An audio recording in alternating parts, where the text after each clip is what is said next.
প্রিয় সাংবাদিকবৃন্দ, আমি হাবিবুর রহমান মিসবাহ। সম্প্রতি একটি অনলাইন সংবাদ প্রতিবেদনে আমার ব্যক্তিগত পারিবারিক বিষয়কে একতরফাভাবে উপস্থাপন করে আমাকে সামাজিকভাবে হেয় ও সম্মানহানি করার চেষ্টা করা হয়েছে। এর প্রতিবাদ জানাতেই আজকের এই জরুরি সংবাদ সম্মেলন।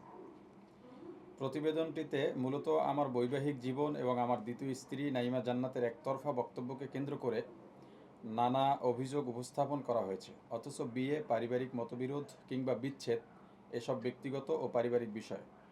কোনো বিয়ে না টেকার পেছনে যৌক্তিক কারণ থাকতে পারে। তাই বলে ২০ বছর আগের আমার ছাত্র জীবনের পারিবারিক বিয়ে ও স্বল্প সময়ের বৈবাহিক সম্পর্ককে টেনে এনে একজন মানুষকে চরিত্রহীন হিসেবে উপস্থাপন করা কতটা নৈতিক ও সাংবাদিকতা সুলভ তা দেশবাসীর বিবেচনার বিষয়। আমার বিরুদ্ধে ইতোমধ্যে একটি যৌতুক মামলা করা হয়েছে।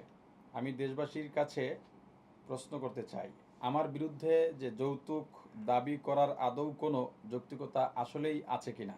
তবুও যেহেতু মামলা হয়েছে, এই মিথ্যা মামলার মোকাবেলা আমি আইনিভাবে করব ইনশাল্লাহ। তবে এখানে দুঃখজনক একটি বিষয় হলো, সেই মামলার আইনজীবী প্রকাশ্যে আমার বিরুদ্ধে চরম মিথ্যাচার বক্তব্য দিয়েছেন এবং এই বক্তব্যের মাধ্যমে আমাকে সামাজিকভাবে হেয় করেছেন। আমি মনে করি এর পেছনে একটি পরিকল্পিত চক্র সক্রিয় থাকতে পারে। ১ বছর আগে আমার হোয়াটসঅ্যাপ ডিভাইস চুরি করে আমার দ্বিতীয় স্ত্রী নাইমা জান্নাত। স্ত্রীকে বিশ্বাসের জায়গা থেকে সন্দেহ করতে পারিনি আসলে। তার স্বীকারোক্তি থেকে আরও জানতে পারি, আমার বেডরুমে তিনি গোপন ক্যামেরাও রেখেছিলেন। ষড়যন্ত্র কতটা গভীর হলে একজন স্ত্রী তার স্বামীর বেডরুমে গোপন ক্যামেরা রেখে দিতে পারেন। আমি মনে করি তিনি কোনো চক্র দ্বারা পরিচালিত।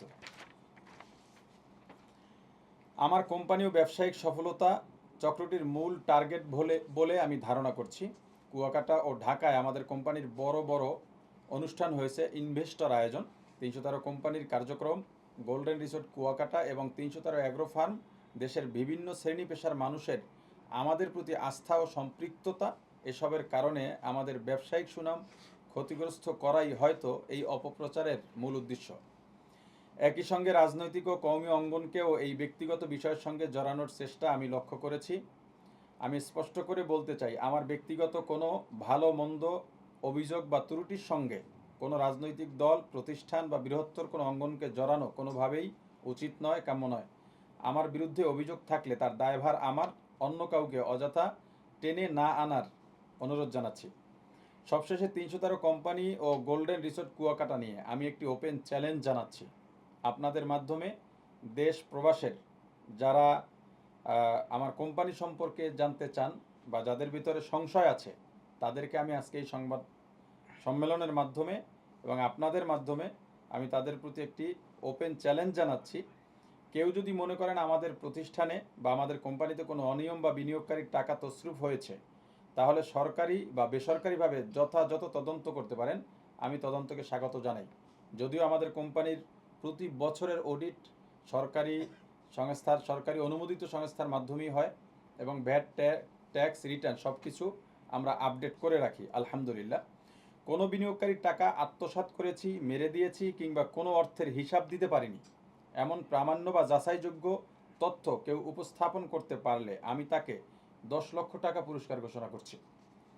ক্লোজিং প্রজেক্টের অর্থ ফেরত দিতে কোনো কোনো কারণে বা কোনো ক্ষেত্রে নির্ধারিত সময়ের চেয়ে ১-২ দিন দেরি হতে পারে, এটা স্বাভাবিক।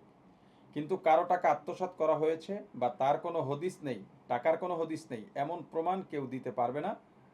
যদি কেউ দিতে পারে, সেটা আমি প্রকাশ্যে মেনে নিতে প্রস্তুত আছি। দেশবাসীর কাছে, আমার শুভাকাঙ্ক্ষী যারা আছেন তাদের কাছে, আমাদের কোম্পানির ৩১৩ কোম্পানি কিংবা গোল্ডেন রিসোর্ট কোম্পানির যারা বিনিয়োগকারী আছেন, যদিও বিনিয়োগকারী আমার সঙ্গে আছেন, আমাকে বিভিন্নভাবে তারা বিভিন্ন মাধ্যমে মেসেজ পাঠিয়ে আমাকে আশ্বস্ত করেছেন, যত যাই হোক আমাদের আস্থা আছে এ পর্যন্ত।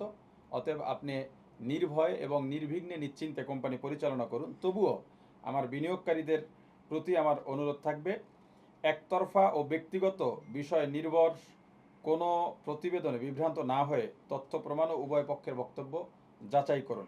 ইতিমধ্যে আমাদের একটি প্রতিবেদন প্রকাশ পেয়েছে আমার বিরুদ্ধে, যে প্রতিবেদন তার প্রতিবাদে। সেই প্রতিবেদনে আমি আমার দ্বিতীয় স্ত্রী নাইমা জান্নাতের বাবা এবং তার মা এবং তার আপন খালুর বক্তব্য নিয়ে এসেছি। আপনারা হয়তো ইতিমধ্যে সে বক্তব্য দেখেছেন। তার মেয়ের ব্যাপারেই তারা কতটা বিব্রত, এবং আমার সেই দ্বিতীয় স্ত্রী বাড়ি থেকে নেমেছে 5 আগস্ট। অদ্যাবধি তার মা বাবা আত্মীয় স্বজন কেউই জানে না সে কোথায় আছে, আমিও জানি না কোথায় আছে। আমার একটি 1.5 বছরের পুত্র সন্তান রয়েছে, সেই সন্তানের নিরাপত্তা নিয়েও আমি আসলে শঙ্কিত। তো আমি সবার কাছে সর্বশেষ এই অনুরোধ জানাবো, শুধুমাত্র আমাকে আসলে হেয় প্রতিপন্ন করার জন্য এবং আমাকে ছোট করার জন্য একটি গ্রাউন্ড তৈরি করা হচ্ছে চারিত্রিক অপবাদ দিয়ে, যাতে আমার কোম্পানির বিরুদ্ধে তাদের যে ষড়যন্ত্র সেটা যাতে তারা পরিপূর্ণ করতে পারে।